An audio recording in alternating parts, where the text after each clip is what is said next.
എന്തെല്ലാം കഥകൾ നേരത്തെ തന്നെ കേൾക്കേണ്ടി വന്നിട്ടുണ്ട്. അപ്പോൾ അതൊന്നും നമ്മളെ ഏൽക്കില്ല. കാരണം ഈ കൈകൾ ശുദ്ധമാണ്. നേരത്തെ ഭാര്യയെക്കുറിച്ചായിരുന്നു, ഇപ്പം മെല്ലെ മകളിലേക്ക് എത്തിയിട്ടുണ്ട്. കാണേണ്ട കാര്യം എന്താണെന്നറിയോ? മകള് ബാംഗ്ലൂരിൽ കമ്പനി തുടങ്ങാൻ പോകുന്നത് എൻ്റെ ഭാര്യ, അവളുടെ അമ്മ റിട്ടയർ ചെയ്ത് കിട്ടിയ കാശ് അത് ബാങ്കിൽ നിന്ന് എടുത്ത് കൊടുക്കുകയാണ്. നീ പോയിട്ട് നിൻ്റേതായ കമ്പനി തുടങ്ങുക, സ്വന്തമായിട്ട് ചെറിയ കമ്പനി തുടങ്ങിയാൽ മതി എന്ന് പറഞ്ഞിട്ട് തുടങ്ങുകയാണ്.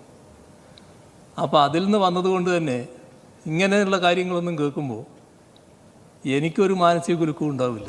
ഞാൻ പരസ്യമായിട്ടൊരു യോഗത്തിൽ പറഞ്ഞല്ലോ, മനസ്സമാധാനമാണ് പ്രധാനം.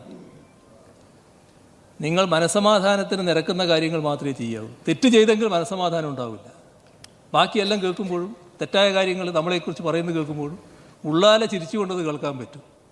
ആ ഉള്ളാലെ ചിരിച്ചുകൊണ്ട് കേൾക്കാൻ പറ്റുന്ന മാനസികാവസ്ഥയിലാണ് ഞാൻ. ഒന്നും എന്നെ യേശില്ല. യേശാത്തത് ഇതുകൊണ്ട് തന്നെയാണ്. അതൊരു അഹംഭാവം പറച്ചിലൊന്നുമല്ല.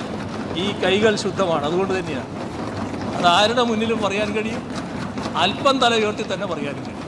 അതാണ് അത് സംബന്ധിച്ച് എനിക്ക് പറയുന്നത്. പക്ഷേ നിങ്ങൾക്ക് രാഷ്ട്രീയമായി ആവശ്യമുണ്ടാകാം.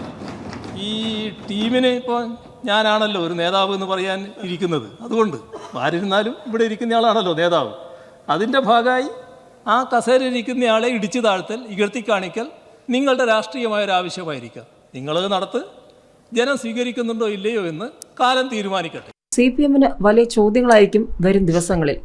എക്സാലോജിക്കിന്റെ മാസപ്പടി കേസ് അന്വേഷിക്കാൻ SFIO വരുമെന്നായതോടെ CPM-ന് പേടി തന്നെയാണ്. അന്വേഷണത്തെ ഭയക്കുന്നില്ലെന്ന് പറഞ്ഞ CPM നേതാക്കൾ അത് മകളിലൂടെ അച്ഛനിലെത്തി കുരുക്ക് മുറുകുമെന്നായതോടെ നിയമപരമായും രാഷ്ട്രീയമായും നേരിടാൻ CPM സംസ്ഥാന സെക്രട്ടേറിയറ്റ് യോഗത്തിൽ തീരുമാനിച്ചുവെന്നാണ് മാധ്യമ റിപ്പോർട്ടുകൾ. കേസിന് പിന്നിൽ സർക്കാരിനെയും മുഖ്യമന്ത്രിയെ ദുർബലപ്പെടുത്താനുള്ള ശ്രമമാണെന്നാണ് CPM-ന്റെ വാദം. MV ഗോവിന്ദനും AK ബാലനും മുഹമ്മദ് റിയാസുമൊക്കെ പല ന്യായീകരണങ്ങൾ നിരത്തുന്നുണ്ടെങ്കിലും ഒന്നും ഏശുന്നില്ല. എക്സാലോജിക് കമ്പനി തുടങ്ങാനുള്ള വീണ വിജയന്റെ സാമ്പത്തിക സ്രോതസ് അന്വേഷണത്തിൽ വരും. മുഖ്യമന്ത്രിയുടെ ഭാര്യ കമല സർക്കാർ സർവീസിൽ നിന്നും വിരമിച്ചപ്പോൾ നൽകിയ തുകയിൽ നിന്നാണ് കമ്പനി തുടങ്ങിയതെന്നാണ് മുഖ്യമന്ത്രി വീമ്പിളക്കിയത്. ഈ വീമ്പിളക്കൽ വേണ്ടിയില്ലായിരുന്നുവെന്നാണ് CPM-ന്റെ വിലയിരുത്തൽ.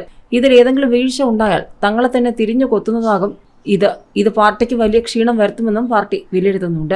രജിസ്ട്രാർ ഓഫ് കമ്പനീസ് നൽകിയ അന്വേഷണത്തിൽ എക്സാലോജിക് കമ്പനി ഗുരുതര സാമ്പത്തിക കുറ്റകൃത്യങ്ങൾ നടത്തിയെന്ന് കണ്ടെത്തിയിരുന്നു. ഇതോടെയാണ് കോർപ്പറേറ്റ് മന്ത്രാലയത്തിലെ ഏറ്റവും ഉയർന്ന അന്വേഷണ സംഘമായ SFIOയെ മാസപ്പടി അന്വേഷിക്കാൻ ചുമതലപ്പെടുത്തുന്നത്.